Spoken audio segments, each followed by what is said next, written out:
Chers frères et sœurs en Christ, mesdames et messieurs, bonjour. Très bonne nouvelle à vous annoncer. Votre nouvelle plateforme YouTube est là. Bertrand Rime officiel. Là, vous apprendrez comment prier, quand prier et pourquoi prier. Vous aurez des prières atomiques qui vont vous accompagner. Vous aurez des messages de foi qui vont vous galvaniser, qui vont vous booster et qui vont vous emmener, les amis, à ne plus jamais être vaincus. Abonnez-vous massivement et partagez tout autour de vous. Abonnez-vous et partagez. C'est le boulot que je vous donne.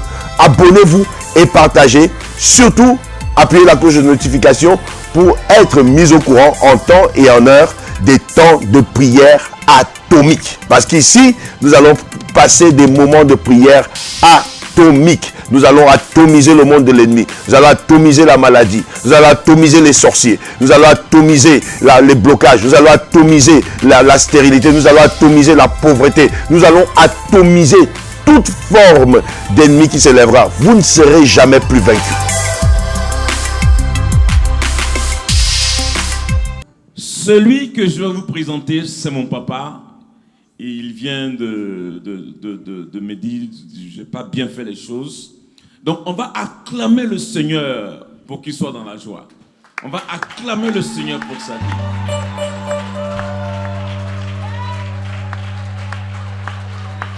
Voilà. Voilà. Ça veut dire que tu m'aimes. Amen. C'est un homme qui n'est plus à présenter. C'est le général de la prière dans la francophonie. Et c'est une grâce de l'avoir. Amen. C'est un homme qui ne parle pas beaucoup, mais dont les démons ont peur. Si vous voyez sur Facebook, Mifa Church, allez-y, vous allez voir et vous allez comprendre. Mais si par la grâce de Dieu, je l'ai comme père, c'est aussi que vous l'avez comme papa, vous pouvez bénéficier de la grâce de Dieu. C'est pourquoi, ensemble,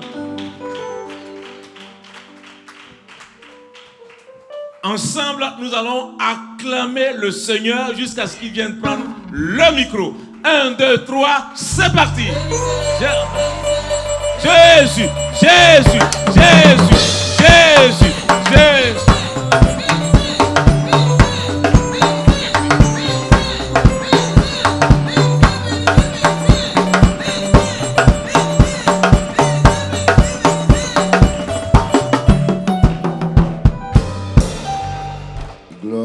Dieu.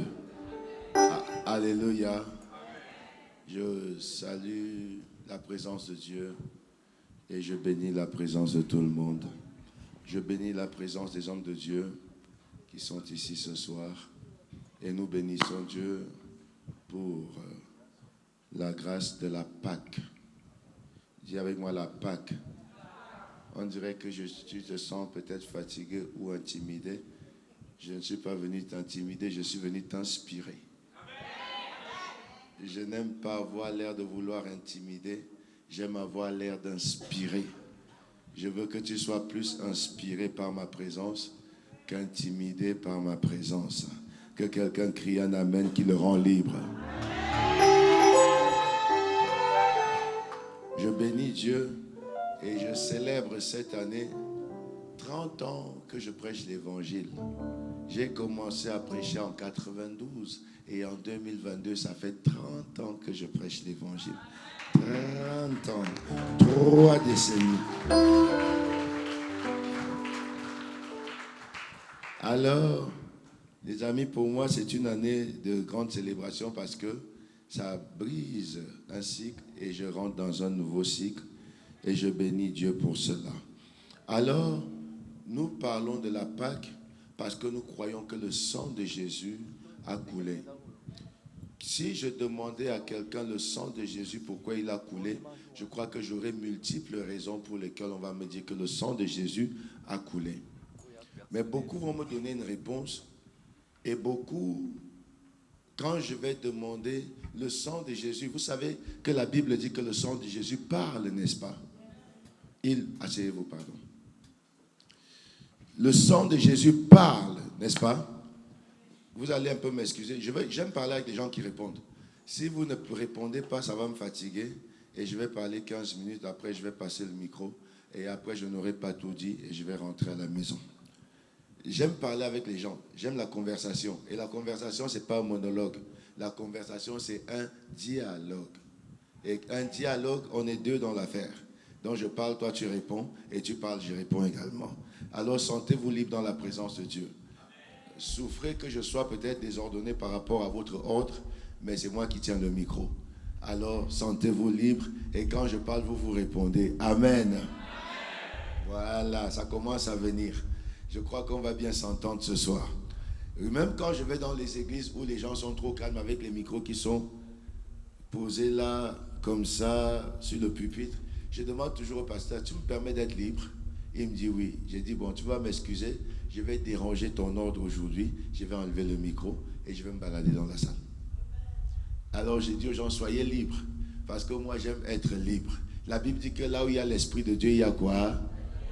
Est-ce que j'ai des étudiants d'école biblique ici? Là où il y a l'Esprit de Dieu, il y a quoi?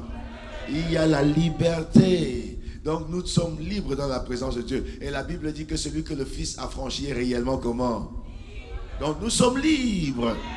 Voilà. Il faut qu'on se sente libre dans la présence de Dieu. Il faut qu'on se sente libre dans le Seigneur. C'est pour nous affranchir que Jésus est venu. Le sang de Jésus. Dans le livre de Exode chapitre 12, la Bible déclare, ça c'est l'institution de la Pâque, la Bible déclare que Dieu devait frapper les premiers-nés d'Égypte. Dis avec moi, frapper. Dis encore frapper. Bon, comme tu n'es pas convaincu, Dieu va frapper les ennemis de quelqu'un d'autre. Dis frapper. Vous voyez, quand on dit les ennemis de quelqu'un d'autre, tu te rappelles que tu as des ennemis aussi. Alors tu voudrais qu'ils soient frappés. Si tu ne parles pas de frapper, Dieu va frapper les sorciers de quelqu'un d'autre et il va oublier les tiens. Tu dis frapper. Voilà. Vous savez, moi, j'aime pas les sorciers. J'aime pas les sorciers. Les gens qui disent souvent, aimez vos ennemis. Vous aimez les vôtres, moi, j'aime pas les miens. Voilà. Au moins, là, c'est chacun ses choix. Vous savez, quand les gens regardent mes prières, ils disent tes prières n'ont pas de miséricorde. Ben, je le dis moi-même dans mes prières déjà. Moi, mes prières sont sans miséricorde. Ça fait longtemps que j'ai arrêté de faire des prières gentilles. Avant, je faisais des prières gentilles, ça ne marchait pas. Ça ne marchait pas. Depuis que j'ai commencé à faire des prières brutales, ça marche très bien.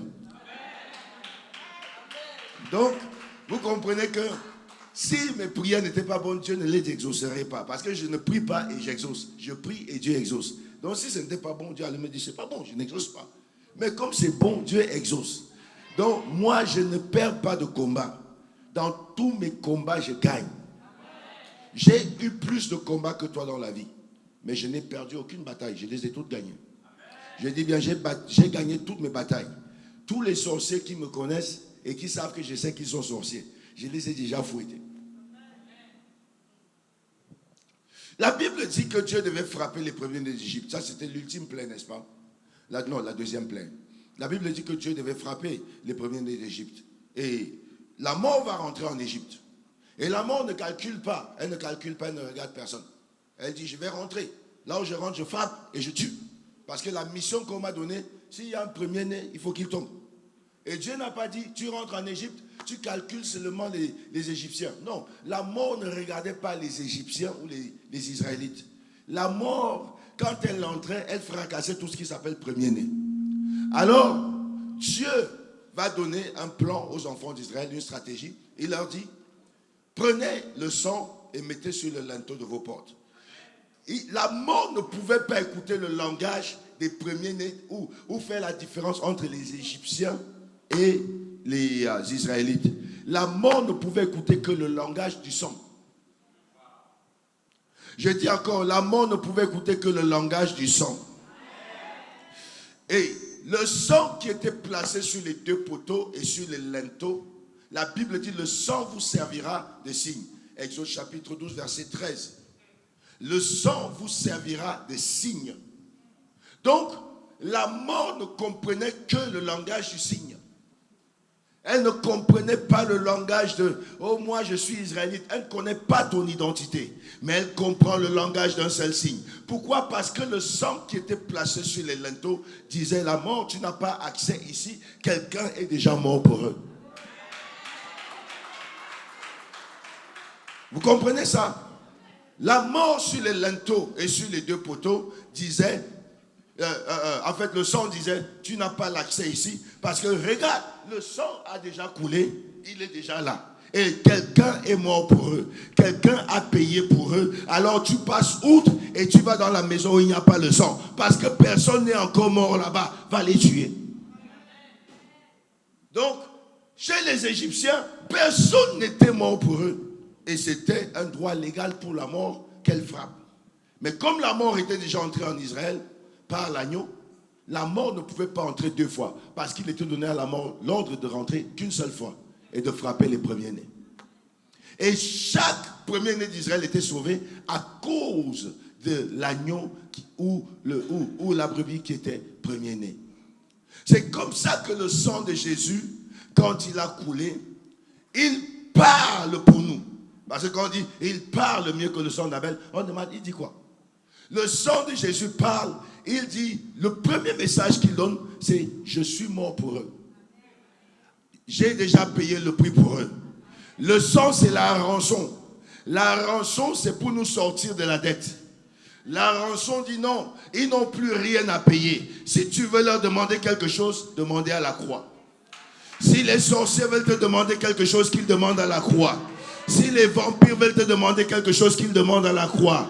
Si les marabouts veulent te demander quelque chose, qu'ils demandent à la croix. Si la maladie veut te demander quelque chose, elle demande à la croix. Si la pauvreté veut te demander quelque chose, elle demande à la croix. Si les liens veulent te demander quelque chose, qu'ils aillent demander à la croix. Parce que le sang de Jésus parle. Il dit j'ai payé. Il dit j'ai payé. Il dit j'ai payé. J'ai payé. Il n'y a pas deux salaires. Il n'y a pas deux rançons. Il n'y a pas, oh non, on ne va pas demander une autre rançon. La rançon a été payée. Ma dette a été payée. Je n'ai plus de dette. Je n'ai plus de crédit. Ma dette a été payée. De la même manière que le sang parlait en Égypte, le sang parle pour nous sur la croix. Je suis parti à Golgotha, les amis. J'ai vu la tête, le crâne, où Jésus a été crucifié. J'ai regardé, j'ai dit, waouh, Seigneur, merci parce que je crois que ma vie est restée ici. Mes échecs sont restés ici. Ma malchance est restée ici. Ma défaite est restée ici. Ma peur est restée ici. Les amis, ce n'est pas de la blague quand nous disons le sang de Jésus. Quand nous prions le sang de Jésus, nous devons comprendre ce que nous appelons. Nous devons comprendre ce que nous invoquons. Parce que nous sommes rendus invisibles par la maladie, invisibles par la pauvreté, invisibles par les démons, invisibles par les puissances mystiques, par le sang de Jésus. Tout esprit qui veut fracasser la porte, nous avons le pouvoir de lui dire « Dégage !» S'il veut outrepasser sa limite, nous disons « Dégage !» Et il doit obéir. Parce que par le sang de Jésus, les esprits nous sont soumis. Le sang de Jésus a coulé. J'ai dit, hein, quand elle dit Amen, c'est pour elle. Et quand tu ne dis pas Amen, c'est pas pour toi. Parce que Amen établit les choses. Amen, ce n'est pas juste pour m'encourager. Amen veut dire que ce soit comme ça dans ma vie. Amen veut dire que ce soit ainsi dans ma vie. Amen veut dire c'est signé dans ma vie et c'est cacheté. Donc quand tu dis Amen, tu poses un cachet. La Bible dit par Dieu le oui est donné et c'est par nous que le Amen est donné. C'est nous qui confirmons. Quand tu arrives dans un mariage, on dit, monsieur Bertrand Rim, voulez-vous prendre pour épouse Madame Jackie Rim? Je dis oui, je veux bien. On ne dit pas, vous êtes marié. On va maintenant lui demander à elle. C'est sur le deuxième oui que le mariage est imposé. Mais avant le deuxième oui, le mariage n'est pas imposé. Donc quand Dieu dit, quand le Père dit, tu es béni, Jésus dit oui, toi tu dois dire Amen. Si tu ne dis pas Amen, cette bénédiction reste suspendue. Jusqu'à ce que tu dises Amen. La Bible dit que c'est par lui que le oui est donné et c'est par toi que le Amen est répondu. Quand tu dis Amen, c'est établi dans ta vie. J'ai dit quand tu dis Amen, c'est rétabli dans ta vie. Quand tu dis Amen, Dieu signe dans ta vie. Toutes les fois que l'homme de Dieu se lève et qu'il dit quelque chose, quand tu dis Amen, ça approche la chose vers toi. Mais quand tu regardes comme ça, tu dis L'ennemi dit, il ne veut pas. Mon ami, moi je veux. J'ai dit, je veux la bénédiction. Quand on dit la bénédiction va venir vers toi, je dis Amen. Alléluia. Alors, par le sang de Jésus, toi et moi, nous avons le droit de prier et d'avoir nos prières exaucées. Je croyais que je parlais à quelqu'un ici. Vous savez, quand je parle à quelqu'un, s'il ne m'écoute pas, je me tourne vers l'autre. Comme ça, au moins, j'abandonne celui qui ne veut pas m'écouter. Je suis très flexible dans ce sens-là. J'aime beaucoup ceux qui m'écoutent. Et ceux qui ne m'écoutent pas, je préfère les laisser tranquilles parce que je sens que je les embête. Alors, le sang de Jésus nous donne l'autorisation d'entrer dans le trône de grâce. Le sang de Jésus nous donne le droit de prier et d'avoir nos prières exaucées. Par le sang de Jésus, je prie. Et par le sang de Jésus, mes prières doivent être exaucées. Nous sommes dans la saison de Pâques. Et dans la saison de Pâques, écoute-moi bien, chaque saison de Pâques, il doit y avoir un changement dans ta vie. Tu passes sur la terre 60 ans, 60 Pâques, tu dois avoir 60 changements radicaux dans ta vie. Non, je ne parle pas des petits changements. Je parle des changements qui font que quand on te voit, ça fait peur. On demande qu'est-ce qui s'est passé avec toi. C'est toi ou ce n'est pas toi. Je parle de ce genre de changement. Et c'est ce genre de changement qui est sur le point de t'affecter. Écoute-moi. Dieu n'a jamais établi un projet ou un plan d'échec ou un plan de détresse et de tourment pour toi. Écoute-moi encore bien. Celui qui te tourmente, celui qui te trouble, Dieu va le troubler. La Bible me dit qu'il est de la justice de Dieu. Vous savez que Dieu ne peut pas violer sa justice. Dieu, c'est impossible. Dieu est intègre, tellement intègre que la Bible dit qu'il a exalté sa parole au-dessus de son nom. Donc sa parole est plus importante que son nom parce que tu ne peux pas dissocier Dieu de sa parole. Au commencement était la parole et la parole était avec Dieu et la parole était Dieu. Au commencement, Dieu créa les cieux et la terre. J'aime bien faire ce parallélisme. Au commencement, Dieu. Pas au commencement la terre, pas au commencement les cieux, mais au commencement Dieu et puis créa. Mais au commencement d'abord, Dieu. Dans ta vie, au commencement, c'est qui? Dans tes affaires, au commencement, c'est qui? Dans la priorité de ta vie, c'est qui?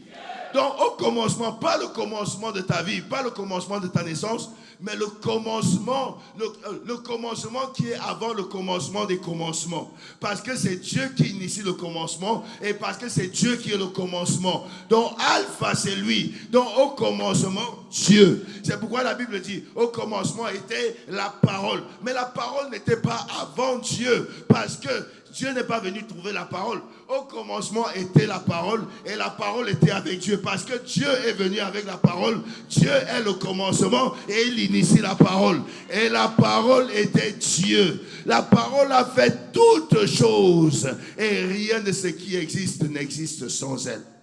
Ça veut dire que rien ne se fait dans ma vie sans Dieu.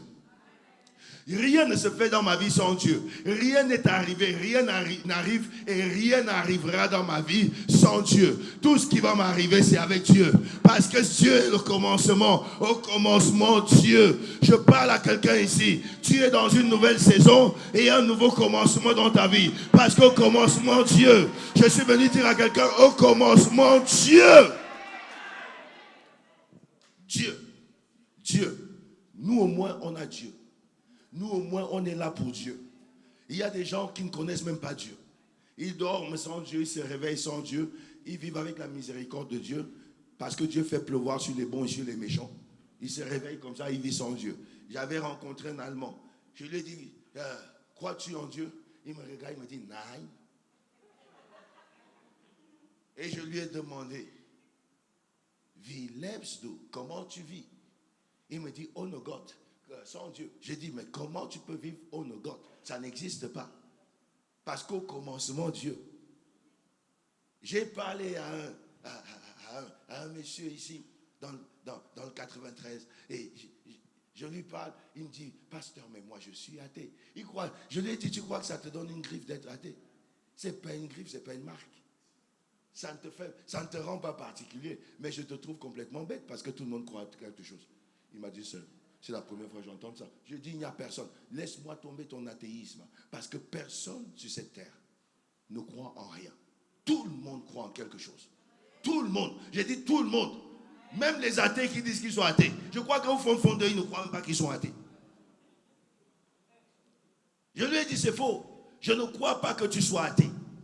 Parce que je crois que nous tous, quelque part, on croit en quelque chose. Mais tu ne crois pas juste à la bonne chose. C'est tout. Il m'a dit, c'est la première fois qu'on me dit ça. Et qu'on me dise qu'un athée n'existe pas. Je lui ai dit, je te défie. Un athée n'existe pas. Toi-même, tu n'es même pas athée. Il m'a dit, j'aimerais bien vous écouter prêcher. Je prêchais à Choisir le Roi. Je l'ai invité. Il est venu m'écouter prêcher. Il m'a dit, pasteur, je crois que j'ai besoin de me baptiser.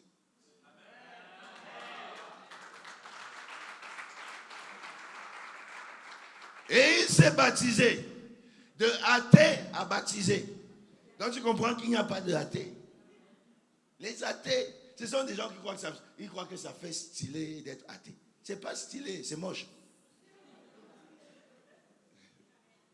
C'est pas stylé, c'est complètement plouc.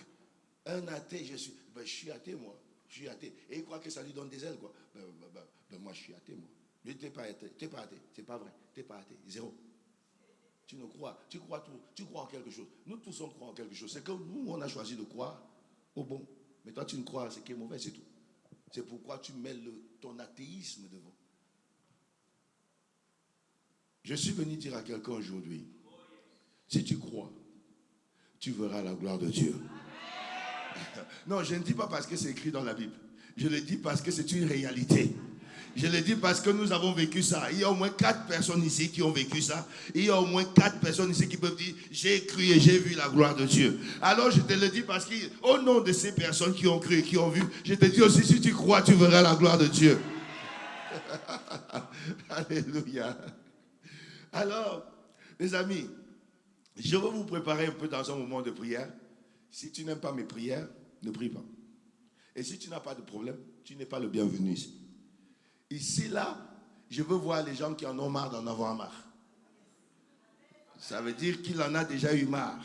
Et il est arrivé au point où il est arrivé au terminus de j'en ai marre. Et il rencontre j'en ai marre, il lui dit, j'en ai marre de toi.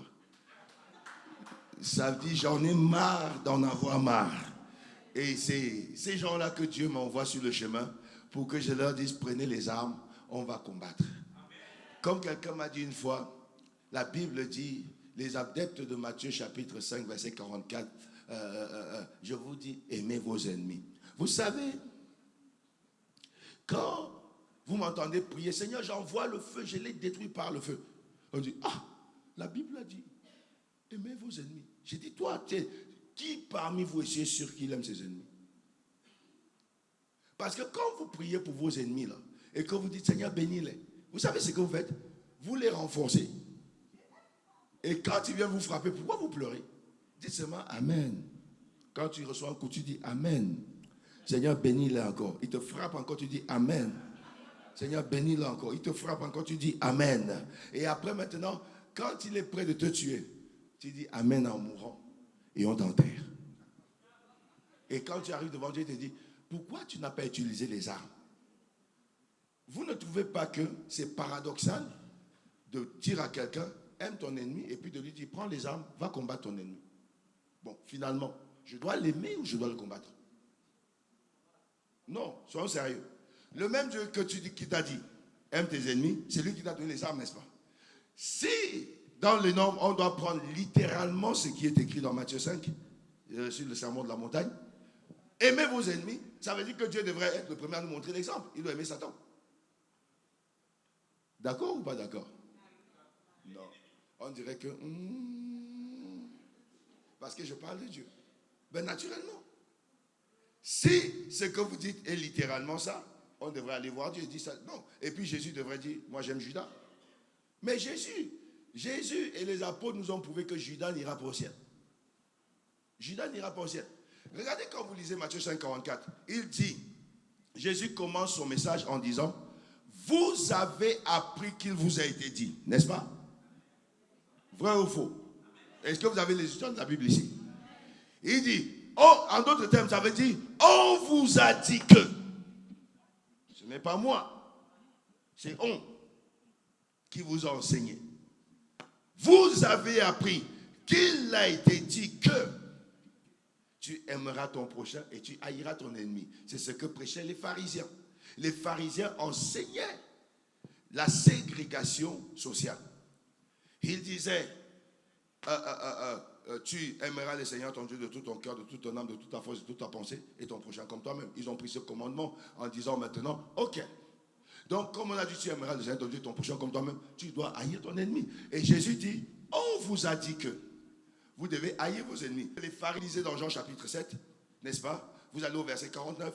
La Bible dit que les pharisiens avaient propagé un enseignement selon lequel ceux qui n'adhéraient pas à la synagogue, c'était eux qui étaient les ennemis des enfants de Dieu. Et il les appelait des maudits. Et il dit, ces gens-là, ce peuple-là qui ne connaît pas la loi de Dieu, ce sont eux des maudits. Alors, voilà nos ennemis, il ne faut pas les aimer. Ça sous-entend quoi? Que tout païen qui ne te suit pas à l'église, c'est ton ennemi et tu ne dois pas l'aimer. Entre-temps, toi et moi, on a des amis païens ou pas? Entre-temps, toi et moi, on a des frères païens ou pas? On a des cousins païens ou pas? On a des amis païens qui sont gentils plus que certains chrétiens dans l'église. Vrai ou faux? Mais on te dit maintenant de les haïr, ils t'ont fait quoi? Mais on te dit, ce sont des maudits. Est-ce que vous comprenez maintenant? C'est pourquoi Jésus leur dit, on vous a dit, vous aimerez votre prochain et vous haïrez vos ennemis. Mais moi je vous dis maintenant, aimez vos ennemis. Ça n'a rien à y voir avec le diable. Et ça n'a rien à y voir avec les sorciers. Et ça n'a rien à y voir avec, comment vous appelez ça, la guerre spirituelle. Ça a à y voir avec des personnes qui sont correctes dans la société et qui ne sont pas juste d'accord avec toi sur ton point de vue spirituel. Tu ne vas pas haïr quelqu'un parce qu'il refuse d'accepter l'évangile que tu lui prêches. Et c'est ce que Jésus leur dit. Non, moi je vous dis, aimez-les. C'est en les aimant que vous pouvez les gagner. C'est en les aimant que vous pouvez les racheter. Il ne t'a aucunement envoyé pour aller aimer les sorciers. Il ne t'a aucunement envoyé pour aller prendre le poison et le boire. Parce que si tu bois le poison, tu vas mourir. Il t'a dit, le païen là qui est inoffensif, qui ne t'a rien fait, ne le haïs pas, aime-le. Ça n'a rien à voir avec la guerre spirituelle. Revêtez-vous, au reste, fortifiez-vous dans le Seigneur. Revêtez-vous de toutes les armes afin de tenir ferme au mauvais jour. N'est-ce pas? Mais c'est le Seigneur qui nous donne les armes. Et il dit, car nous n'avons pas à lutter contre la chair, nous avons à lutter contre les dominations, les esprits méchants, et ainsi de suite. Mon ami, quand nous arrivons dans cette dimension-là, il faut frapper. Les autorités, il faut les frapper. Les dominations, il faut les frapper. Les esprits méchants dans les lieux célestes, il faut les frapper. Qui veut que... Qui est content de voir que sa vie, sa destinée est ralentie par un vieux sorcier qui est caché quelque part? Mon ami, écoute-moi. Tu veux me donner la mort? La Bible dit qu'il y a plus de joie à donner qu'à recevoir. Alors, au lieu de la recevoir, je vais te la donner gentiment. On est dans un monde, écoute-moi bien, où il y a la guerre. Que tu le veuilles ou pas. Nous sommes nés dans ce monde-ci, il y a la guerre. Et si tu ne comprends pas comment gagner ta bataille, l'ennemi va te gagner tout le temps. Même le grand apôtre Paul, il dira dans 2 Corinthiens chapitre 2 au verset 11, afin de ne pas laisser à Satan l'avantage sur nous, car nous n'ignorons pas ses desseins. En d'autres termes, ses stratagèmes, ses stratégies. Et le même apôtre Paul dira dans 1 Corinthiens chapitre 16, il faut que je reste à Éphèse, car une grande porte avec beaucoup d'opportunités pour mon activité. Une grande porte d'un accès efficace m'est ouverte, mais il y a plein d'adversaires, plein des ennemis. Les ennemis sont nombreux.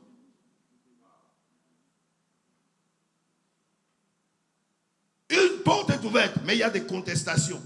Mon ami, écoute-moi bien. Que tu le veuilles ou pas, tant que tu es sur cette terre, il y aura des contestations sur ta percée. Il y aura des contestations sur ton mariage. Il y aura des contestations sur ton travail. Aujourd'hui, beaucoup d'enfants de Dieu sont trop persécutés dans le domaine de leur travail. Moi, je ne donne pas de miséricorde. Si quelqu'un te persécute au travail, on prie qu'on le chasse. c'est réglé rapidement. J'ai dit, ça se règle très très vite. Nous, on est spécialistes pour chasser les gens du boulot. Si quelqu'un, un chef là t'embête, tu viens me voir, je prie pour toi, on te donne sa place et on le chasse. Les enfants de Dieu ont pris la Bible, se cacher derrière pour être des victimes. J'ai été longtemps victimisé. Et une fois que j'ai compris le sens des Écritures, parce que nous tournons parfois le sens des Écritures, parce que ça nous fait du bien. C'est pourquoi Jésus dira, vous ne comprenez ni les Écritures ni la puissance de Dieu. Si on ne comprend pas les Écritures, on ne comprendra pas la puissance de Dieu. Mon Dieu est capable de me libérer. Mon Dieu veut que je sois bien. Mon ami, écoute-moi bien. Dieu veut que je sois bien. Et il faut que moi, je veuille être bien pour être bien. Dieu ne viendra pas. Lui, il veut déjà que je sois bien. Il ne viendra pas me forcer à vouloir être bien. Dieu veut que je sois bien. J'ai dit bien, Dieu veut que je sois bien. Et moi, maintenant, il faut que je veuille être bien pour être bien. Moi, je veux être bien dans ma vie. Je voudrais avoir la tranquillité, je voudrais avoir la paix, je voudrais avancer, je voudrais progresser, je voudrais prospérer. Mais écoute-moi bien, que tu le veuilles ou pas, toutes les fois que tu veux faire un exploit, il y aura des contestations. Et toutes les fois que les contestations s'élèvent, si tu ne contestes pas les contestations vont te victimiser. Et je refuse d'être une victime. Ça fait longtemps, ça fait très longtemps que j'ai arrêté d'être une victime. Je refuse d'être une victime. Beaucoup d'enfants de Dieu sont victimes des esprits impurs, des esprits méchants, des blocages, des freinages. Dès que tu es avec quelqu'un, tu vas engager le mariage, les attaques arrivent. Toutes les bonnes saisons de ta vie sont attaquées par des choses bizarres. Et tu ne comprends pas pourquoi les bonnes saisons de ta vie sont attaquées par les choses bizarres. Dès que tu n'entreprends rien, tout va bien. Dès que tu entreprends quelque chose, la guerre commence. Dès qu'une porte s'ouvre devant toi, la guerre commence. Mon ami, écoute-moi bien. Si tu ne t'armes pas et que tu ne te lèves pas pour pousser la bataille, l'ennemi va te vaincre. Tu dois être sur le point où tu dois gagner la bataille à 100%. Jésus a gagné la bataille à Golgotha. À moi maintenant de me tenir sur la victoire du Seigneur et combattre maintenant. Je ne combats pas hors de la victoire, je combats dans la victoire. Je me tiens dans ma position de plus que vainqueur. La Bible me dit que celui qui est né de Dieu triomphe du monde. Alors, je suis né de Dieu et je triomphe du monde. Et la Bible me dit, la victoire qui triomphe du monde, c'est notre foi. J'ai la foi. Et je suis appelé à triompher. J'ai dit encore, j'ai la foi et je suis appelé à triompher. Dis-moi, j'ai la foi et je suis appelé à triompher. J'ai la foi et je suis appelé à triompher. C'est comme ça que ça commence. C'est comme ça que tu commences à bâtir en toi une âme de vainqueur. Comme on appelle ça dans les coachings, le mindset. Tu bâtis en toi le mindset d'un vainqueur. Tu commences à te dire, non, je ne peux pas échouer. Chez moi, l'échec est interdit. Ça ne veut pas dire que parce que tu as dit l'échec est interdit, que ça ne viendra pas tester. Ça va venir tester. Mais toi, tu dois maintenant dire, échec, tu as frappé la mauvaise porte. Parce que je vais te combattre avec tout mon dynamisme. Je vais mettre toute ma rage sur toi. Je vais t'exploser, échec. Et je vais gagner. Toutes les fois que je reçois des gens en consultation dans mon bureau, dès qu'ils me regardent, mon ami, si je te dis, je te promets, on va gagner. Comme mon tout compte descende, on va gagner. Je leur dis souvent, je dis toujours, on va gagner. Il y a d'autres, je leur dis, je te promets qu'on va gagner. Il y a un papa qui est venu me voir il y a 2 semaines. Il me dit, oui, ils ont arraché, ils ont pris mes enfants, ils veulent placer mes enfants. J'ai dit, ils veulent placer les enfants, pourquoi? Ils veulent placer mes enfants parce qu'ils disent que mes enfants ils ne comprennent pas trop, ils ont un retard. Ils voulaient d'abord envoyer en SECPA. J'ai dit, il faut refuser le SECPA. Parce que ce qui est bien, c'est qu'avant, ils n'envoient pas comme ça. Avant d'envoyer, ils vont te demander. Tu refuses. Refuse. Dis-leur d'appliquer le système de l'Afrique. Si ça ne marche pas, l'enfant redouble. Chez nous en Afrique, il n'y a pas de problème à redoubler, mon gars. Tu n'es pas intelligent, tu restes là. Oui. Je ne sais pas, c'est ici que les gens n'échouent pas. Il n'est pas intelligent, mais il n'échoue pas. Il ne comprend rien, mais il n'échoue pas. C'est pourquoi on voit des gens qui sont à l'université qui ne savent pas écrire français. Il ne peut pas aligner une phrase sans faute. Tu vois quelqu'un qui écrit, je t'ai envoyé avec un ER. Tu dis, mais toi, tu sors de quelle brousse? Comment tu écris un français aussi tordu? Et t'es au lycée, t'es à l'université. Nous, chez nous, en CM1, on nous chicotait pour qu'on apprenne à bien écrire français. Et on a commencé à écrire français correctement, CM1, CM2. J'ai dit, pourquoi vous ne voulez pas que les enfants redoublent? Ils ne comprennent pas, ils restent là. Chez nous, on a des enfants de 15 ans, 16 ans en CM2. Quand l'école est fatiguée de lui, on le chasse de l'école. Oui, chez nous, on ne voyage pas à pied. Non, il n'y a pas de... Tu ne comprends rien, on te fait passer. Tu n'as rien compris, on te fait passer. Non, non, non, non. Chez nous, mon gars, t'as quel âge? J'ai 9 ans. 9 ans en CE1. 9 ans. Est-ce que vous savez que 9 ans en CE1 chez nous, c'est petit? Il est dans les normes. Oui. Mais je ne vous dis pas n'importe quoi. Moi, j'avais 9 ans en CE1. Vous savez, moi j'ai commencé l'école en 7 ans. Je n'ai pas fait de maternelle. Parce qu'en Afrique, tout le monde ne va pas en maternelle. La maternelle, à mon époque, c'était les gens qui avaient un peu de moyens. Qui commençaient avec un cycle normal, qui partaient en maternelle, et puis qui partaient à petite section, moyenne section, grande section, CP. Chez nous, on avait le CP1. Vous avez connu le CP1? Vous êtes né quand? Tu as peut-être connu le CP1. Hein? Tu as connu le CP1, pasteur Jackie? Oui, parce que nous, on connaît le CP1. Parce que c'est comme la CP ici, là, c'est le CP2. Oui, moi j'ai commencé à lire à la maison ABCD. Et j'ai commencé à écrire papa sans être allé à l'école. Avec mon oncle. Et quand il a vu que je savais aligner mes mots, je savais écrire quelques mots, il m'inscrit à l'école pour la première fois. Je vais en CP1. On appelle ça au Cameroun la CIL. Et je rentre en CIL. Quand j'arrive en CP1, mon ami, dans la norme, je sais toutes choses. Dans un moment, pour moi, c'est tellement évident que ça passe trop vite. Je suis premier au premier trimestre. Je suis premier au deuxième trimestre. Je suis premier au troisième trimestre. Normal. Je passe au CP2. J'ai 8 ans. Premier au premier trimestre. Premier au deuxième trimestre. Alors, en CE1, j'ai quel âge? 9 ans. J'arrive là-bas. C'est là qu'on commence à enseigner la science. En CE1, je faisais la science du corps humain. Le corps humain a 3 parties, la tête, le tronc et les 4 membres. On a commencé à nous enseigner. En CM1, je faisais la roche, la science de la roche. On appelle roche l'ensemble des matériaux qui constituent l'écorce du globe terrestre. En CM2, je faisais la fonction chlorophyllienne. Que tu vas demander à quelqu'un, il va te dire, c'est quoi ça? CM2. Et dans mon école, j'étais le meilleur en français. Non, pas dans ma classe. Dans ma classe, je battais tout le monde. Mais dans mon école, j'étais le tenant du titre. CM1, non, CE2, CM1, CM2. Imbattable. J'ai appris tout ça à la maison. Alors, quand un enfant ne comprend pas, moi je leur ai dit, souvent ici, quand il y a des réunions, j'ai dit, ben, pourquoi vous ne faites pas redoubler? Oh, ça va coûter cher au gouvernement. J'ai dit, dans ce cas, ben, prenez vos responsabilités. Alors le papa me dit, on va me prendre des enfants.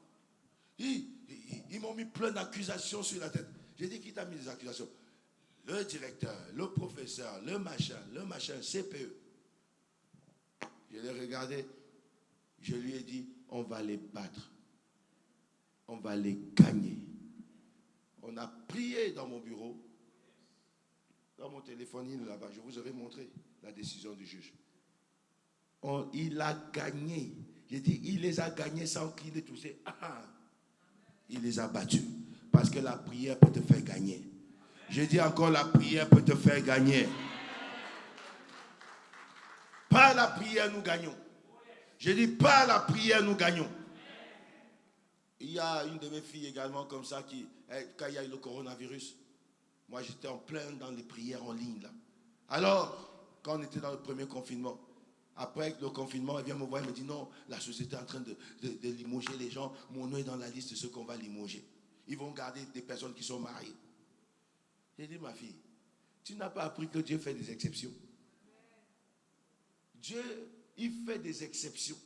Ils vont limoger tout le monde, excepté toi. Parce que toi, ton salaire, ça fait avancer les œuvres de Dieu. Vous savez, chez nous à l'église, si le travail de quelqu'un est menacé, je m'énerve trop vite. Parce que je sais que l'église sera menacée. Oh, c'est vrai. Si, imagine-toi, on bloque toutes les offrandes et toutes les dîmes. Il n'y a plus rien. Vous payez la salle comment? On vous met dehors. Hein. Tu ne vas pas payer la salle, ça. On va te mettre dehors tout de suite. Et je dis, ne jouez pas avec ça. Je dis, on va te retenir. Parmi 30 personnes, c'est elle qu'on a retenue. Je lui ai dit, la faveur, c'est quelque chose de particulier. La faveur fait que les choses deviennent simples pour toi. La faveur fait que les choses deviennent faciles pour toi. La faveur te fait avancer. Elle t'emmène là où tu n'imaginais pas qu'elle pouvait t'emmener. Et quand Dieu te donne la faveur, il n'y a personne, il n'y a aucun livre dans la Bible qui peut bien te décrire la faveur comme Esther. La Bible dit qu'Esther trouvait faveur aux yeux de tous ceux qui la regardaient. Esther chapitre 2 verset 15. Elle trouvait faveur aux yeux de... Donc quand quelqu'un la regardait comme ça, il voulait l'aider. Je veux que ce soit ton partage au nom de Jésus. Il faut qu'on arrive dans cette dimension. Les gens t'aiment, ils ne savent pas pourquoi ils t'aiment. Les gens veulent te donner des choses, ils ne savent pas pourquoi ils veulent te donner des choses. Tu arrives dans un lieu où on demande, comment on appelle, de l'aide ou du travail. Les gens font la file d'attente et toi tu es derrière la file, on vient te prendre de derrière. Vous savez, ça m'est arrivé plusieurs fois. Et ça m'est arrivé également d'être derrière la file et je dis, je passe devant celui qui est devant. Je le regarde, je dis, mon Dieu m'a dit d'être la tête et non la queue. Et il me regarde, il ne dit rien. Un jour, j'ai enseigné ça à l'église. J'étais avec mon fils. J'avais mes 3 fils. En fait, mes 2 fils avec un de leurs potes qui est chez moi à la maison, que j'ai adopté comme un de mes fils. Alors, on part au restaurant après le culte, dimanche. Vous savez, à l'époque où on présentait les passes, là, on était sur une grosse file. Ils me disent, Papou, parce qu'on m'appelle comme ça à l'église, Papou. Papou, mais, vas-y, est-ce que tu peux nous faire ce que tu avais dit que tu avais fait là? Je dis, je vais vous faire la démonstration. Il dit, je vous ai dit, quand je dis souvent quoi, c'est quoi mon mot de passe? Mon Dieu m'a dit d'être la tête et non la queue. Je dis, mon Dieu m'a dit d'être la tête et non la queue. Je suis parti, j'ai parlé au portier. Je dis, je suis là avec mes enfants, est-ce que tu peux nous faire rentrer? Tout de suite, vous êtes où?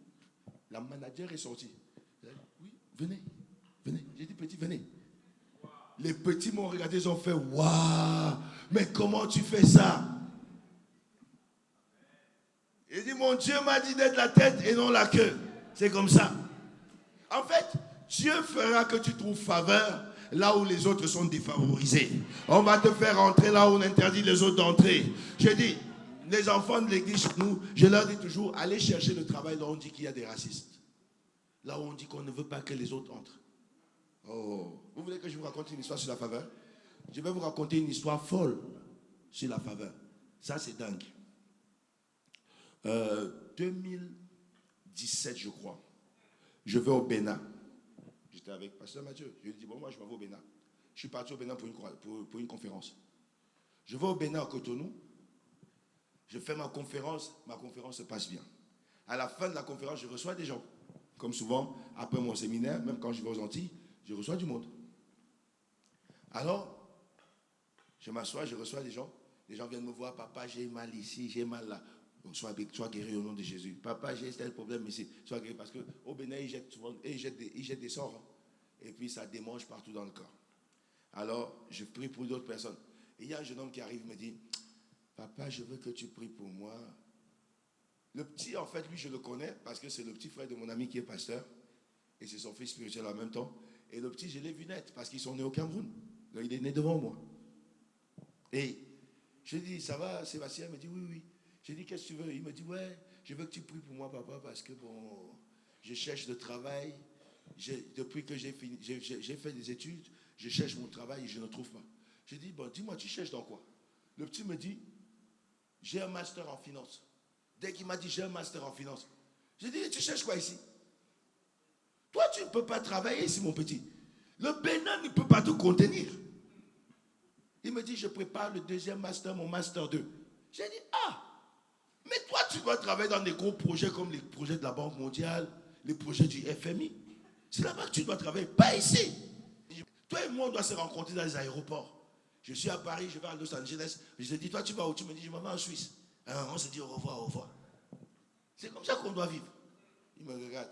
Le petit ne rêvait même pas faire un passeport pour voyager. Je lui ai dit, ta place n'est pas ici. Ta place, elle est en Europe. Et on doit se rencontrer à Paris. Et j'ai prié pour lui comme ça, je suis parti. Je crois, 2 ans plus tard, le petit m'appelle. Il me dit, je suis en France. Ce n'est pas encore fou.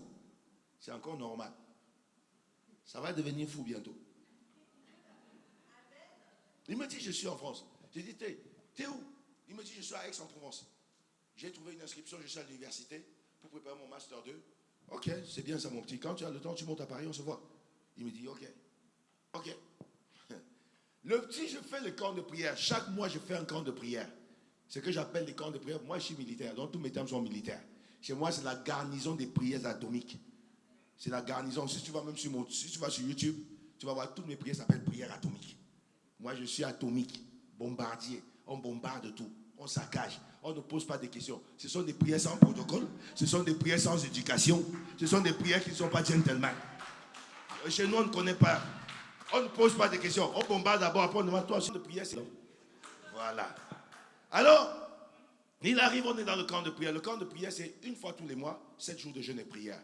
Et on a un thème. Et le thème là, c'était pour la faveur divine.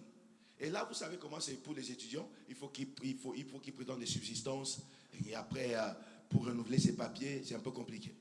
Alors, il vient me voir, il me dit, mes papiers sont en train d'aller à la fin. Je veux que tu pries pour moi, que j'ai la grâce de les renouveler. Et il y a quelqu'un que je devais rencontrer. Il doit me valider pour le Master 2, mais c'est très difficile. C'est un éminent professeur.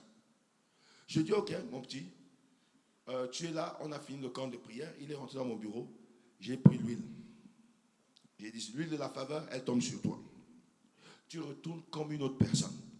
Toutes les portes qui étaient fermées devant toi s'ouvrent. Va et va renouveler tes papiers. Le petit, il arrive. Le monsieur qui devait faire la dérogation pour l'inscription du master, c'est un éminent professeur. Des gens qu'on ne voit pas n'importe comment dans l'université. Et quand il arrive, il demande à la secrétaire, je veux voir tel. On dit, non, est-ce que tu as rendez-vous? J'avais prêché sur les aides de ta destinée. Quand Dieu te met dans ta saison, il enverra les aides de ta destinée. Parce que toutes les fois que tu dois aller à la prochaine étape de ta vie, c'est quelqu'un qui doit t'emmener là-bas. Tu ne peux pas aller là-bas tout seul. Et Dieu disposera la personne pour t'emmener là-bas. Alors on travaille sur le livre d'Esther. Et je leur parlais de comment Esther devait entrer et ainsi de suite. J'ai dit, les aides de la destinée arrivent. Et j'ai dit à quelqu'un ce soir, les aides de ta destinée arrivent. Nous tous, on a besoin de quelqu'un pour nous aider à arriver quelque part. Et quand on rencontre ces aides de la destinée, les choses deviennent faciles. Alors il arrive comme ça. Le monsieur sort, même pas pour 5 minutes. Et je venais de donner cette démonstration à l'église. J'avais dit, quand les aides de ta destinée manifester, tu peux être là. Et Dieu les envoie juste parce que toi tu es là. Et le monsieur vient dire, il dit, ouais, je suis Sébastien, je devais vous voir. Il dit, bah, vas-y, j'ai 5 minutes, je ne sais pas ce que je suis venu chercher ici. Il dit, il ne sait pas ce qu'il est venu chercher là. Et qu'il n'a que 5 minutes à lui accorder. En fait, il n'est pas venu chercher quelque chose. Il est venu pour lui accorder les 5 minutes afin de lui faire la dérogation. Il lui a fait la dérogation. Le petit a validé. Il est parti s'inscrire pour le Master 2. Ses papiers ont été renouvelés. Ça, ce n'est même pas encore fou. Ce n'est pas encore fou. Le petit là vient d'arriver. Même pas. Il venait de passer 1 an. Même pas 2 ans en France. On l'a pointé à l'université pour être le délégué sur 4 universités. Travailler avec les professeurs. Sur 4, Aix, Marseille, Strasbourg, je ne sais pas. Sur 4 universités. Il est le seul étudiant qui fait le relais entre les professeurs, les éminents professeurs, les chercheurs. Il travaille avec eux. Là, c'est fou. Non, là, c'est fou. Pas 2 ans en France. Le gars, il a encore l'odeur de l'Afrique. Mais Dieu l'a déjà propulsé là-bas. Ça s'appelle la grâce. Non, je dis ça s'appelle la grâce. C'est ça qu'on appelle la faveur. Il me dit, les gens qu'on cherche à voir et qu'on ne voit pas, moi je discute avec eux et ils sont tous contre. Ils me montrent des messages. Ils me disent, regarde ce qu'ils ont écrit, regarde ce qu'ils disent de moi. Regarde, quand j'arrive, ils disent, oh Sébastien, mais on a entendu parler de toi, on a entendu parler de toi, mais tu fais un bon travail. Et lui, Dieu lui a fait une grâce quand on lui dit de faire un travail. Le travail qui peut prendre un mois, lui, il le fait en une semaine. Rapide. Attends, c'est pas fini. Il devait, vous savez, quand vous faites des masters, vous êtes au niveau du master, trouver déjà les stages, c'est très difficile.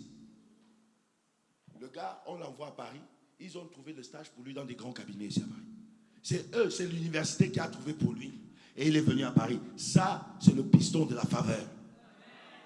Et quand il quitte là, un professeur imminent s'élève et lui dit, moi je veux travailler avec toi sur des projets que j'ai sur l'Afrique et je vais payer ton doctorat. Je te paye 3 ans de doctorat.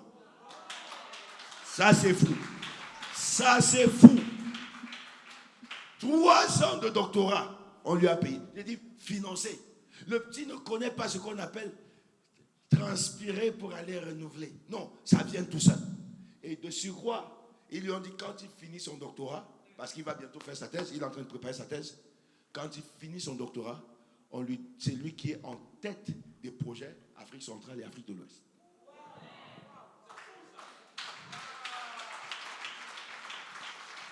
Ça, c'est fou.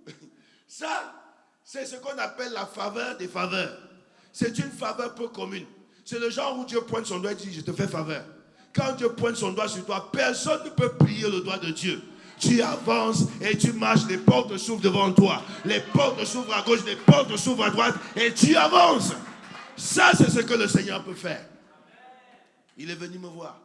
Il me dit, papa, je suis venu avec une petite offrande ici. Je regarde le petit là, je commence à rigoler. Il dit, c'est toi qui commences à me donner l'offrande. Il dit, ne t'inquiète pas, parce que bientôt, je sais qu'il y aura la vraie offrande. Le petit, même pas 3 ans en France, 2 ans en France, 2 ans, même pas 3 ans en France, le petit est monté en flèche. Il est monté sans escale. Sans escale. Aucun blocage sur le chemin. Et les portes ne font que s'ouvrir. Et puis on lui donne des travaux qui ne regardent même pas sa filière. Il me dit, je tape ça en une semaine, 10 jours, j'ai terminé. Des choses que parfois certaines personnes restent dessus pendant 3 semaines, 1 mois. Moi, je tape ça en une semaine, 10 jours, et je l'attends. Et tous sont étonnés, waouh, waouh, mais comment tu as fait ça? Et il travaille sur des piles comme ça. Et il est sur 4 universités, les amis. C'est le patron. Et il y a un petit, on n'était pas, il m'a dit, un Africain avec l'université, on avait refusé de valider son année. Il a pris son papier, il est allé voir, comment vous appelez ça, les recteurs d'université. Il est parti voir la doyenne. Il lui a dit, ben vous avez refusé, est-ce que vous pouvez regarder encore son dossier? La dame lui a dit, je vais voir, comme c'est toi qui as demandé, je vais revoir son dossier. Oh, le gars devient la faveur pour quelqu'un d'autre. J'ai dit que Dieu fasse de toi la faveur pour quelqu'un d'autre.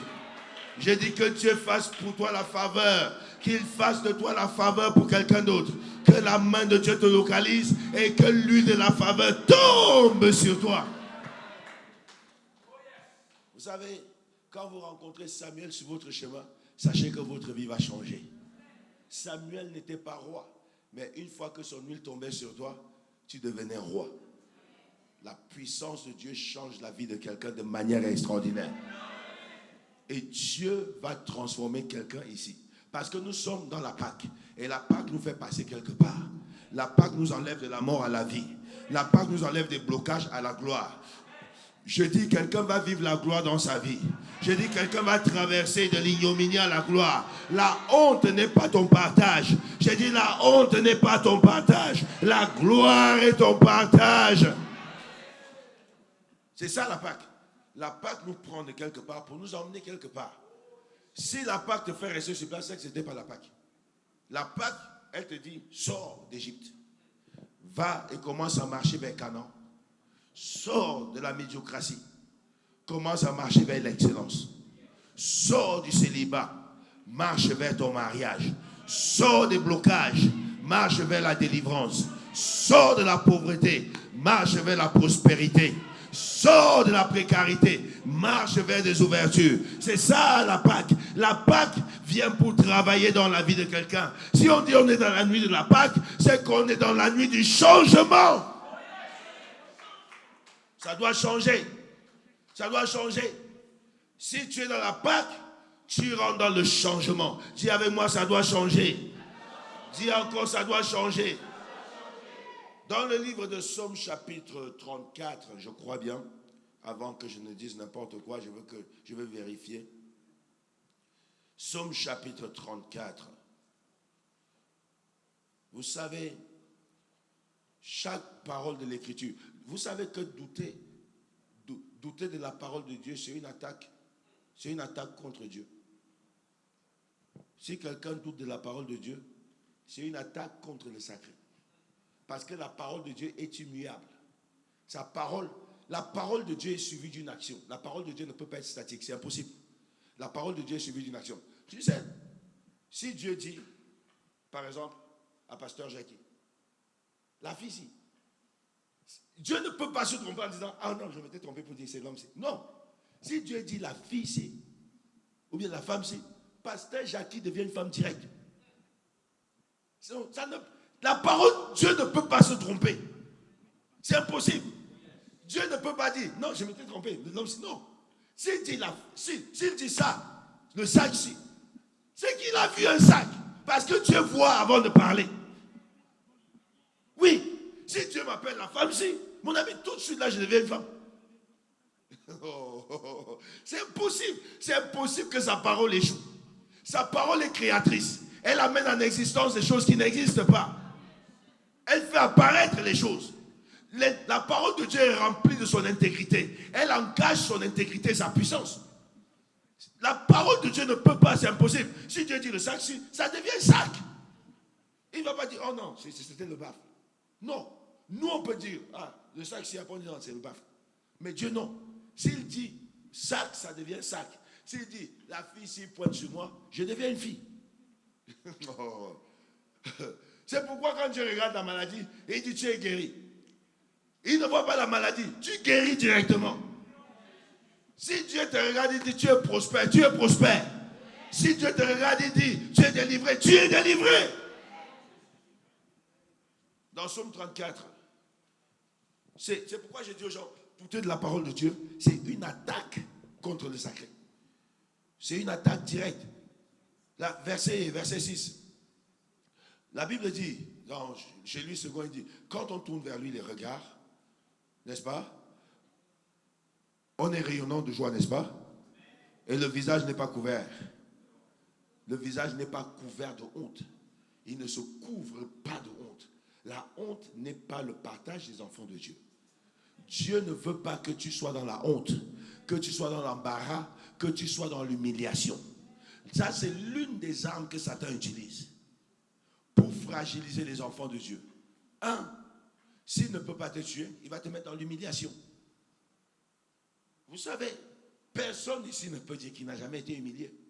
Moi, pareil, moi dedans. Nous tous, on sait c'est quoi l'humiliation. Et on sait que personne n'est confortable avec l'humiliation. Même un bébé. Chez nous en Afrique, quand les bébés tombent, on applaudit. Pour ne pas qu'ils se sentent humiliés et qu'ils pleurent. Quand un enfant court et qu'il tombe, si vous rigolez, il commence à pleurer. Il ne pleure pas parce qu'il a eu mal. Il pleure parce que ça lui fait mal que vous l'humiliez. Mais quand vous dites bravo, un garçon, il se lève. Il est encouragé. Parce qu'il sent qu'on l'a valorisé. Vous voyez ça? Et quand quelqu'un est valorisé, toutes ses forces, il peut les prouver. Mais quand quelqu'un est humilié, il perd même ses moyens.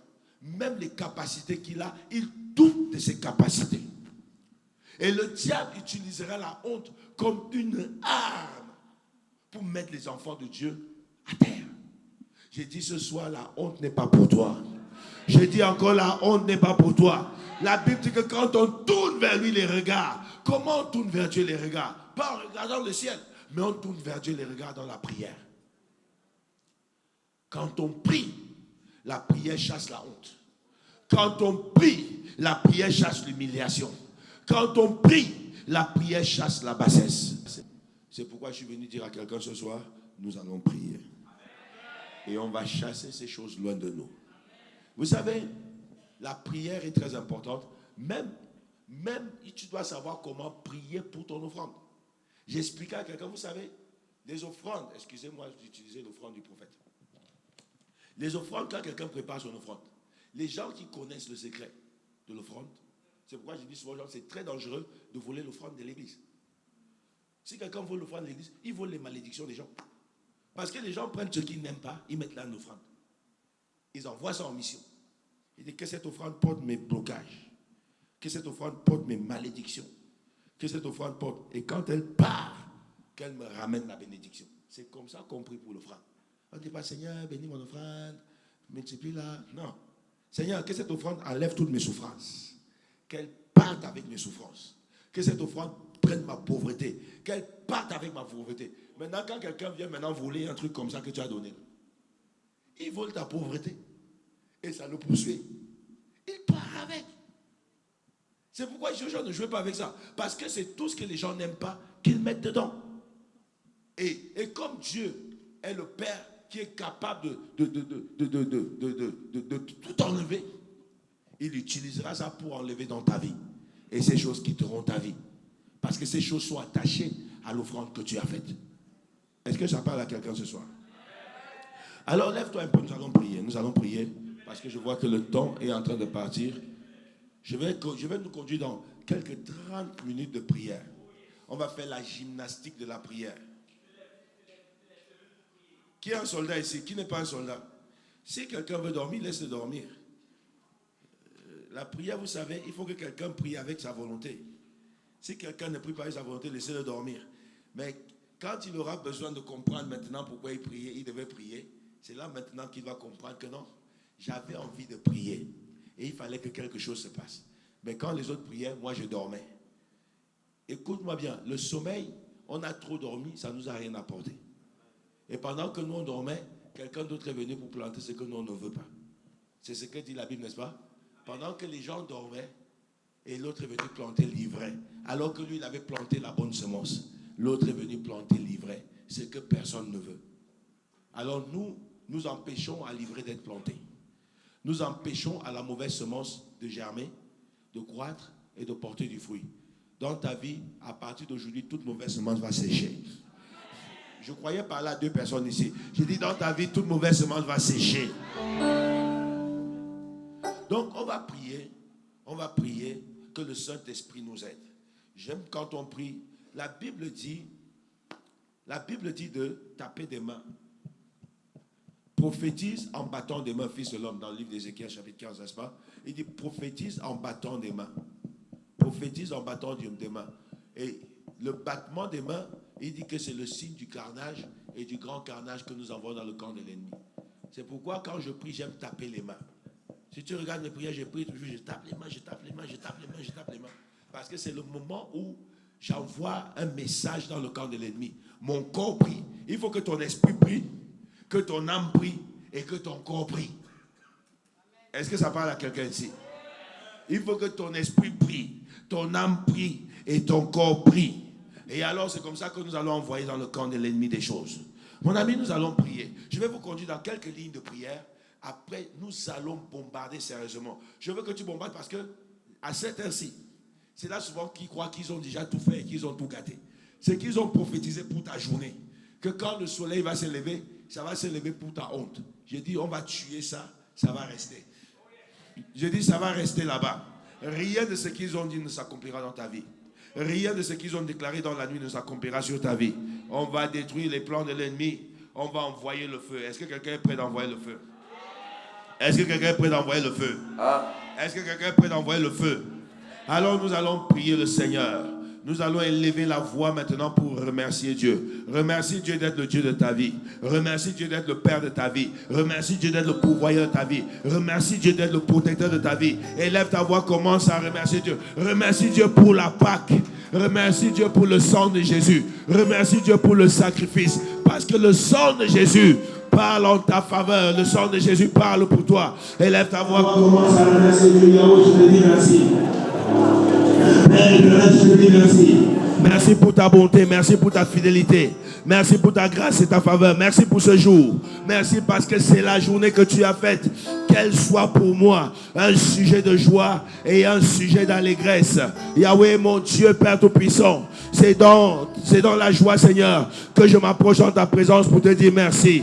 Je veux te célébrer ta grandeur, célébrer ta bonté, célébrer ta fidélité, célébrer ton grand amour. Je te remercie parce que c'est par ton amour que tu as fait de moi un enfant de Dieu. Je suis un enfant de Dieu, car il est écrit dans ta parole, à ceux qui ont cru en son nom, à ceux qui l'ont reçu, elle a donné le pouvoir de devenir des enfants de Dieu. La Bible me dit, tout ce qui est né de Dieu triomphe du monde. Je suis né de Dieu et je triomphe du monde. Je suis né de Dieu, je triomphe des sorciers. Je suis né de Dieu, je triomphe de la maladie, je triomphe de la pauvreté, je triomphe des esprits de mort, je triomphe des envoûtements. La Bible me dit, Seigneur, je n'ai pas reçu un esprit de servitude pour être dans la crainte, mais j'ai reçu un esprit d'adoption et par lui je crie, Abba Père. Tu es mon Père, tu es mon Père, tu es mon Père, tu es mon Père. Je te dis merci, Yahweh, parce que j'ai un Père qui est dans le ciel. Même sur la terre, mon Père m'abandonnerait.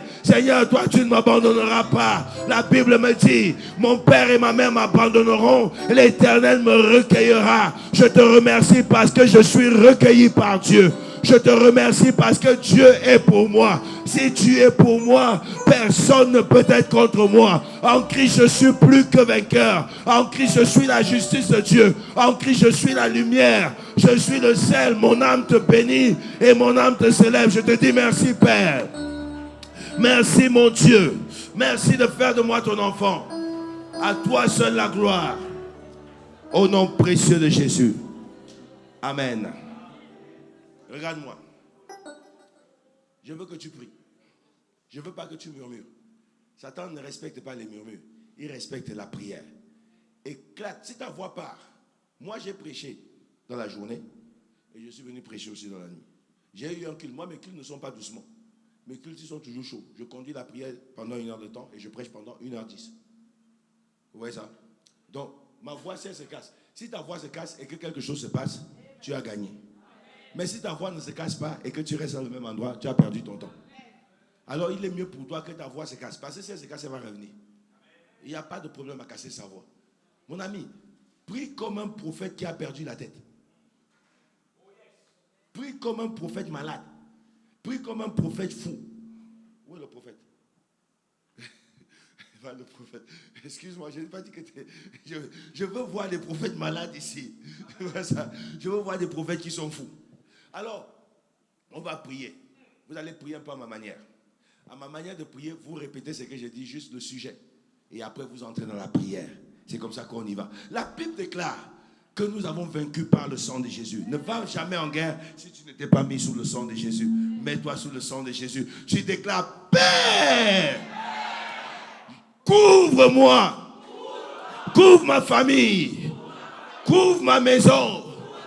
Couvre toutes mes bénédictions. Couvre mes prières avec le sang de Jésus. Que le sang de Jésus me protège. Protège les miens. Me rende invisible. Me rende intouchable. Inaccessible. Invulnérable. Me donne la victoire. Au nom de Jésus, commence à taper dans les mains. Et prie, prie, prie, prie, prie, prie, prie. Prie, mets-toi sous le sang de Jésus.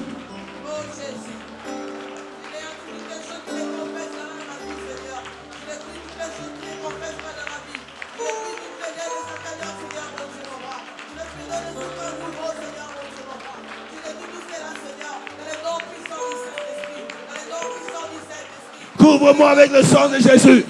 Père, rends-moi invisible. Là où les sorciers me cherchent, qu'ils ne me voient pas, qu'ils ne m'atteignent pas. Là où ils lancent leurs flèches, que leurs flèches ne m'atteignent pas. Au nom puissant de Jésus, que le sang de Jésus parle pour moi. Là où les sorciers se réunissent pour parler contre moi, contre ma destinée, contre mes projets, contre ma vie. Là où ils réclament Yahweh, que le sang de Jésus me défende. Que le sang de Jésus parle. Qu'il parle en ma faveur. Qu'il parle en ma faveur. Qu'il parle, qu'il parle, qu'il parle, qu'il parle, qu'il parle, qu'il parle, qu'il parle, qu'il parle, qu'il parle, qu'il parle, dans le nom de Jésus. Amen. Ça commence à venir. On commence à venir. Toi, ta folie, elle est comme un moteur diesel. C'est crescendo. Je te transfère un peu ma folie. Pour que tu deviennes un peu fou comme moi. Devenons fous ici. On va redevenir normaux, qu'on va prendre la voiture pour rentrer à la maison. Nous allons prier. La Bible dit, nous avons à lutter contre les esprits méchants dans les lieux célestes. Vous savez, dans les lieux élevés, Daniel a vécu ça. La Bible dit qu'il a prié. Dès le premier jour, sa prière a été exaucée. Mais la contestation dans les lieux élevés a pris 21 jours. Mon ami, que tout sorcier qui a porté les ailes de la sorcellerie pour s'envoler contre toi, qu'il brûle là-haut. Qu'il brûle. J'ai dit qu'il brûle là-haut. Ses ailes se brûlent, sa tête se brûle, son corps prend feu. Il va tomber là-bas, on va l'attraper. Lève ta main, déclare-moi, Père, j'envoie le feu dans les airs. Que tout sorcier suspendu dans les airs contre ma vie prenne feu, prenne feu, prenne feu. Au nom de Jésus, commence à prier. Envoie le feu, tape dans les mains, envoie le feu.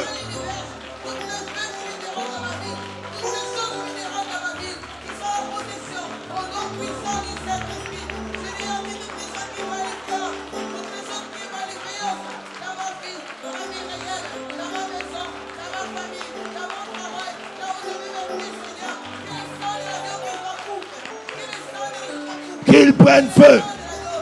Que les sorciers de mon village prennent feu. Qu'ils prennent feu. Qu'ils prennent feu. Fire. Fire. Fire. Fire. Fire. Fire. Fire. Je relâche le feu du Saint-Esprit dans les airs. Que les sorciers qui ont été assignés contre ma destinée prennent feu. Prennent feu. Prennent feu. Prenne feu, prenne feu, prenne feu, prenne feu, prenne feu, prenne feu, prenne feu, prenne feu, prenne feu, prenne feu, prenne feu, prenne feu. Continue, continue, continue, continue, continue. Qu'il prenne feu. Celui qui a été envoyé contre ta vie, qu'il prenne feu. Celui qui est derrière tes blocages, qu'il prenne feu. Au nom de Jésus, fire! Fire! Au nom de Jésus. Au nom de Jésus. Fire! Fire. Qu'il prenne feu. Qu'il prenne feu. Oh, au nom de Jésus. Au nom de Jésus. Amen. Oh Jésus, Jésus, Jésus. Ne vous inquiétez pas pour ceux qui manifestent. Vous, occupez-vous de vous. Laissez le Seigneur faire son travail. Mon ami, écoute-moi très bien. On vient de commencer. C'est bien quand tu tousses comme ça, c'est que tu es en train de libérer tes cordes. Tu libères tes cordes. Là, on commence à chauffer les cordes. On va les bombarder. Mon ami, celui qui s'est levé contre toi sera bombardé. Nous allons aller saccager le plan de l'ennemi. Vous savez, il s'asseye dans le monde des ténèbres. Il déclare des incantations. Et il dit, quand la journée va se lever, voici ce qui va t'arriver. Mon ami, le soleil ne brillera pas sur ta honte. Le soleil ne brillera pas sur ton échec. J'ai dit, ça ne va pas arriver. Ésaïe 7, verset 7 a dit, cela n'aura pas lieu et cela n'arrivera pas. Yes. Nous allons détruire et nous allons anéantir tous les pouvoirs du monde des ténèbres. Tout ce qu'ils ont programmé, nous allons déprogrammer. Ce qu'ils ont programmé contre ta journée, nous allons déprogrammer. Lève ta main, déclarez-moi, Père, au nom de Jésus, que toute programmation satanique contre ma vie, contre ma destinée, soit déprogrammée. Tout ce qu'ils ont déclaré s'accomplir quand le soleil va se lever quand le jour va montrer sa face, je bloque. Je bloque. Je bloque. Je bloque. Au nom de Jésus, commence à prier. Puis détruis. Qui prend la possession. Seigneur, je viens détruire. Je viens détruire. Au nom de Jésus. Au nom de Jésus. Je viens détruire. Au nom de Jésus. Je viens détruire. Je viens détruire. Je viens détruire tout programme satanique programmé contre ma journée, programmé contre ma destinée, programmé contre ma vie. Je viens détruire. Je viens détruire. Je déprogramme. Ésaïe 7 au verset 7 a dit, cela n'aura pas lieu et cela n'arrivera pas. Ça n'aura pas lieu. Ça n'arrivera pas. Ça n'aura pas lieu. Ça n'arrivera pas. Ça n'aura pas lieu. Ça n'arrivera pas. Le soleil ne se lèvera pas pour témoigner l'échec dans ma vie. Le soleil ne se lèvera pas pour témoigner de l'humiliation, de la bassesse, de la médiocratie. Je détruis. Je détruis. Je détruis. Je détruis. Je détruis. Au nom de Jésus. Amen. Oh yes. Nous allons prier.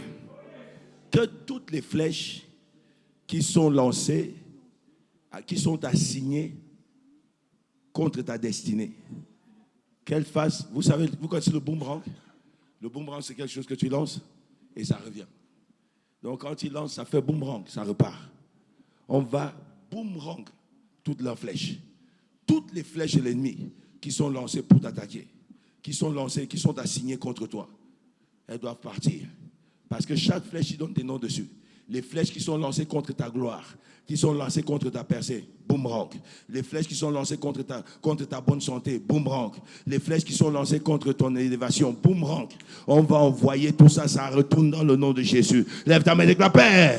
Au nom de Jésus, que toute flèche satanique assignée contre ma destinée, boomerang, boomerang, boomerang, boomerang. Au nom de Jésus, commence à retourner, retourne. Retourne la flèche. Retourne la flèche. Retourne.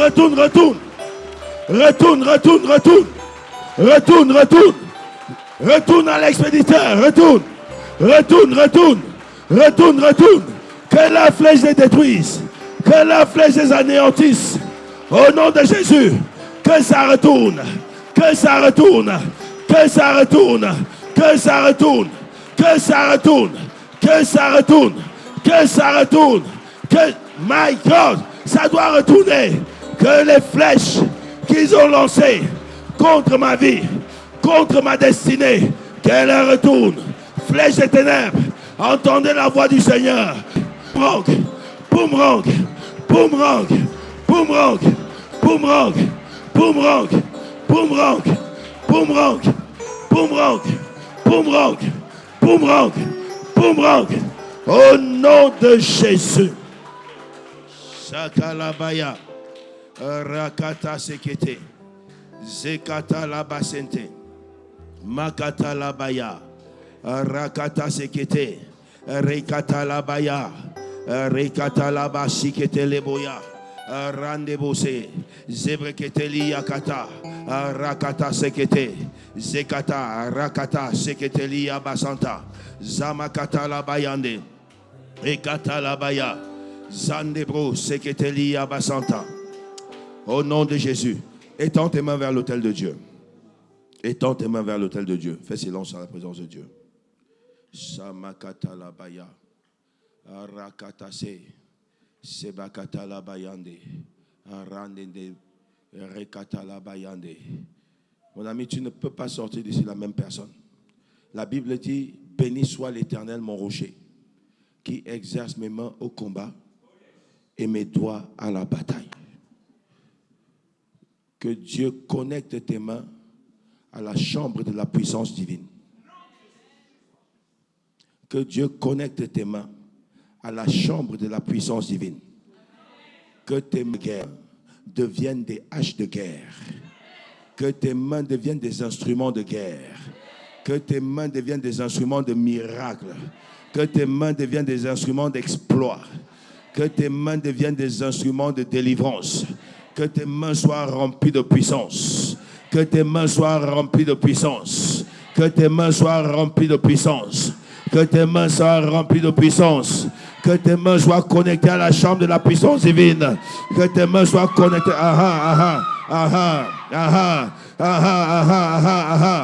Que tes mains soient connectées.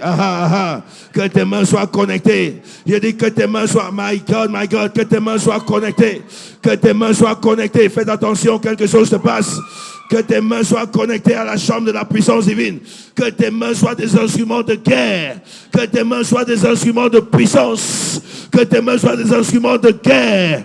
Des instruments de puissance. Des instruments de guerre. Faites attention, des instruments de puissance. Des instruments de guerre. Des instruments de puissance. Que Dieu connecte tes mains au feu. Que Dieu connecte tes mains au feu. Que Dieu connecte tes mains au feu. Que Dieu connecte tes mains au feu. Que Dieu connecte tes mains au feu. Que Dieu connecte. Je dis que tes mains soient connectées. My God, my God, my God. My God, my God, my God. Quelque chose se passe ici. Les gens sont connectés à la chambre de la puissance. La chambre de la puissance divine. Je dis tes mains se connectent. Béni soit l'Éternel, mon rocher, qui exerce mes mains au combat et mes doigts à la bataille. Tes mains sont des instruments de guerre. Tes mains sont des instruments de guerre. Des armes de puissance. Des armes de guerre. Que l'onction descende dans tes mains. Reçois, reçois, reçois, reçois, reçois, reçois, reçois, reçois, reçois, reçois, reçois, reçois. Au nom de Jésus. Shakata. Rakata sekete.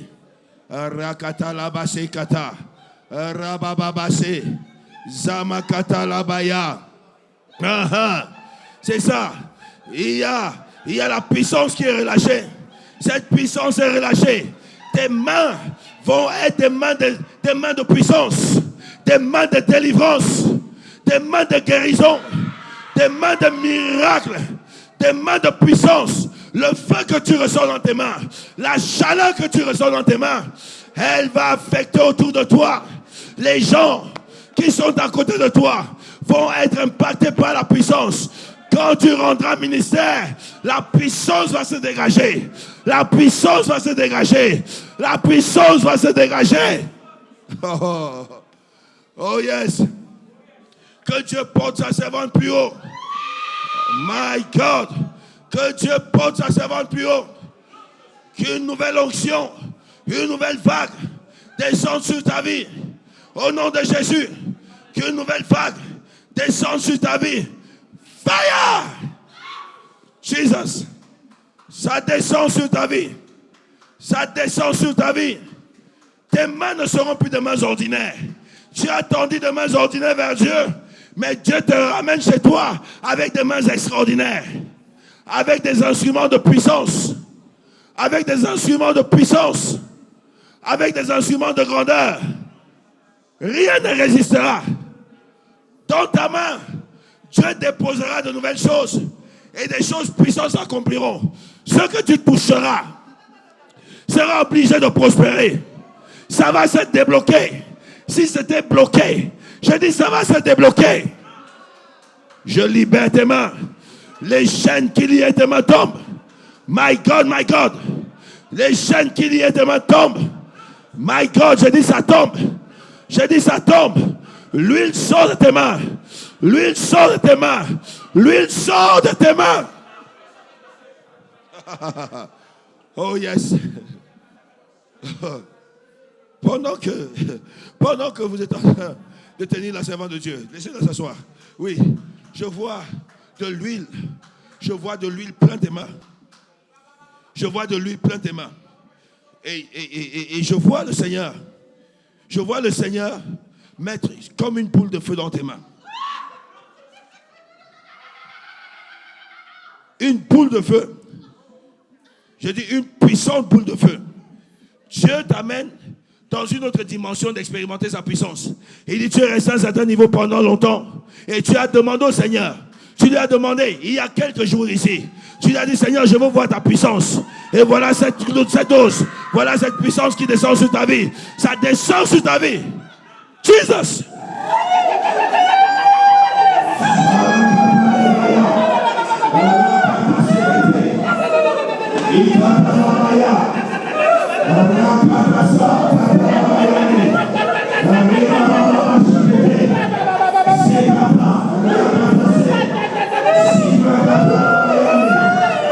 Il y a une onction qui porte tes mains dans une nouvelle dimension.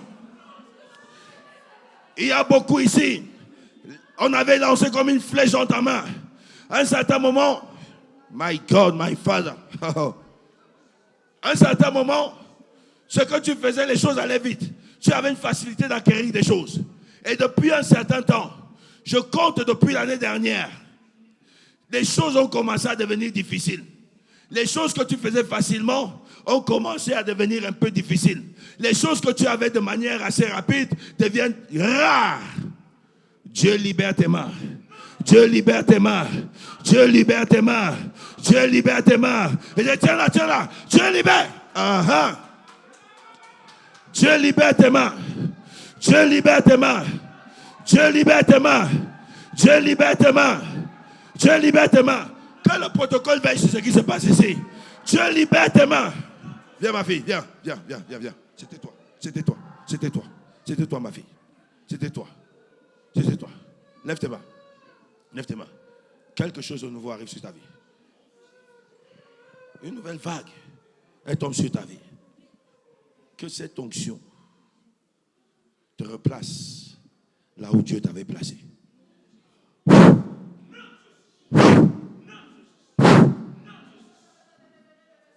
Pose là. Sakata la baya. Rakete, sikata. Rakanda la basente. Marakata sekete. Ikata la bayande. Ikata la basente. Zekata la baya. Zabro sekete. Je libère une grâce exceptionnelle dans le domaine des finances.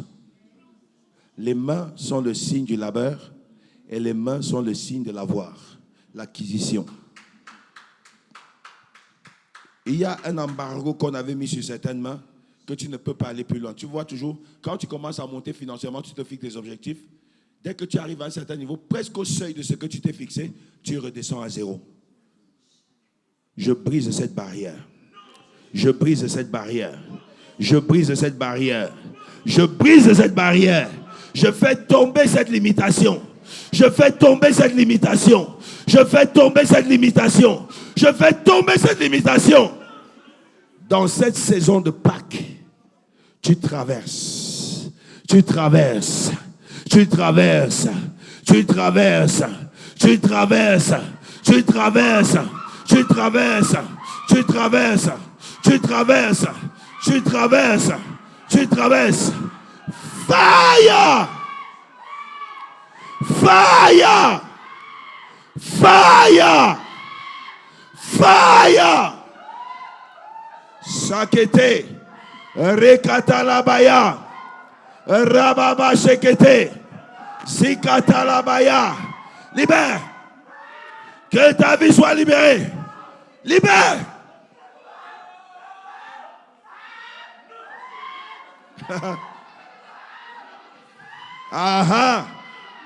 Tu le laisses et tu sors de sa vie.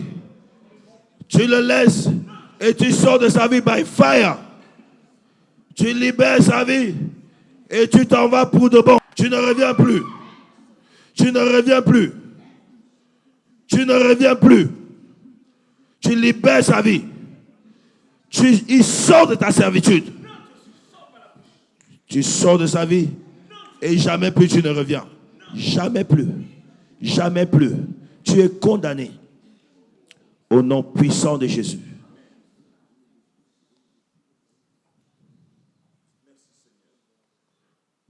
s'appelle comment? Tu t'appelles comment?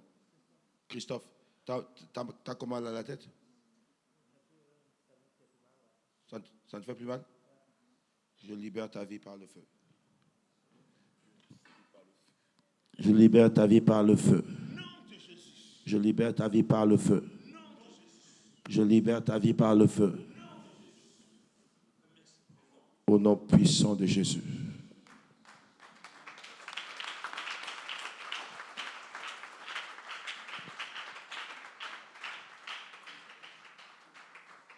Les amis, je vous invite tous à vous lever pour votre prière. Votre vie de prière, c'est la clé de votre victoire. Ne regardez pas l'ennemi faire. Ne soyez pas spectateurs de votre propre destinée. Soyez des acteurs, parce que le Seigneur vous a donné les clés. Je vais laisser le programme pour être clôturé parce qu'on est presque à la fin. Est-ce que quelqu'un est béni ici? Est-ce que quelqu'un est béni ici?